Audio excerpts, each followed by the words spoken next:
सो hello दोस्तों, welcome back to new video. तो दोस्तों, हिमाचल प्रदेश के एक गवर्नमेंट डिपार्टमेंट के अंदर कुछ वैकेंसीज़ आप लोगों के लिए आउट हुई थी पहले, लेकिन वह भर्ती प्रक्रिया पूर्ण नहीं हो पाई थी, जिस कारण उस डिपार्टमेंट को काफ़ी यहाँ पर जो है मुश्किल सामने आ रही थी, क्योंकि स्टाफ की वहाँ पर नीड थी। तो अब इसकी प्रक्रिया जो होती है भर्ती की, वो शुरू हो चुकी है, जिससे रिलेटेड टोटल इन्फॉर्मेशन जो हमारे पास है वो हम आप लोगों को यहाँ पर बताएंगे। ठीक है, तो आप सभी लोग ध्यान से इस इन्फॉर्मेशन को सुनिएगा, क्योंकि आप लोगों के गवर्नमेंट डिपार्टमेंट से रिलेटेड ये इन्फॉर्मेशन रहने वाली है। तो सामने आई इन्फॉर्मेशन, हमारे पास इन्फॉर्मेशन पहुंची, तो सोचा आप सभी लोगों को एक बार इसके बारे में बता देते हैं। फिर जो भी यहाँ पर एलिजिबल कैंडिडेट होगा वो इन्फॉर्मेशन सुनने के बाद जो है वो अलर्ट यहाँ पर हो जाएगा इस जॉब नोटिफिकेशन के लिए। ठीक है, बाकी अगर आप लोगों के कोई डाउट होते हैं जॉब्स वगैरह से रिलेटेड, तो आप कमेंट बॉक्स में जो है वो कमेंट कर सकते हैं। अगर आप लोगों का जवाब देने की कोई संभावना रही, तो उसे ज़रूर यहाँ पर उत्तर और आंसर दिया जाएगा।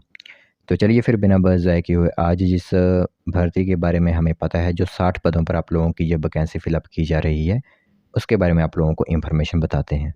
तो दोस्तों, देख सकते हो जिस सरकारी नौकरी के बारे में मैं आप लोगों से बात कर रहा था, वो आप लोगों की मेडिकल डिपार्टमेंट के अंदर रहने वाली है, स्टाफ नर्सेज़ की भर्ती। ठीक है, तो यहाँ पर आप देख सकते हो आईजीएमसी जो हमारा इंदिरा गांधी मेडिकल कॉलेज शिमला है, वहाँ पर 60 स्टाफ नर्सों की भर्ती प्रक्रिया जो होती है वो शुरू कर दी गई है। ठीक है, तो अस्पताल में अभी भी आप लोगों के लिए 450 पद रिक्त हैं, लेकिन जो वैकेंसी फिलअप की जा रही है वो सिर्फ 60 पदों पर ही की जा रही है। तो कोरोना काल में नर्सों ने दी हैं अस्पताल में सेवाएं, अब राहत मिलने की संभावना यहाँ पर रहेगी। ठीक है, तो चमियाना में भी जो है वो की जाएगी कुछ नर्सों की नियुक्ति। तो इंदिरा गांधी मेडिकल कॉलेज शिमला में लंबे समय से रिक्त चल रहे नर्सों के पदों को भरने की प्रक्रिया जो होती है वो जल्द ही शुरू हो जाएगी और हो भी गई है।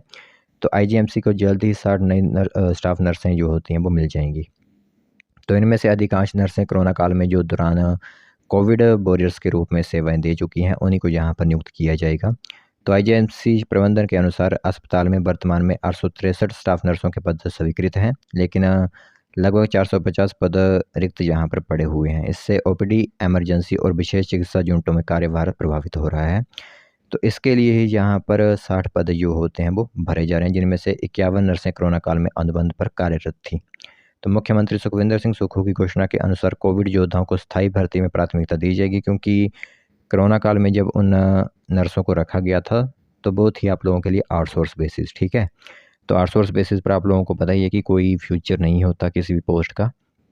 तो जब यहाँ पर मांग की गई उन नर्सों की तरफ से कि हम कोरोना टाइम में काफ़ी आप लोगों के साथ थे, तो इसीलिए जो है वो मुख्यमंत्री ने यहाँ पर घोषणा की थी कि इन कोविड योद्धाओं को जो है वो स्थायी नियुक्ति दी जाए। ठीक है, तो इसीलिए जो है वो अब 60 पद यहाँ पर फिलअप किए जा रहे हैं, जिसमें से 51 तो बात करें तो वो आप लोगों के कोरोना वॉरियर्स ही रहेंगी। ठीक है, तो ये इन्फॉर्मेशन काफ़ी इंपॉर्टेंट थी, सोचा आप सभी लोगों को एक बार इसके बारे में बता देते हैं कि आईजीएमसी शिमला के अंदर 60 स्टाफ नर्सों की भर्ती जो है वो की जा रही है और इसमें भर्ती प्रक्रिया जो होती है वो भी शुरू हो चुकी है।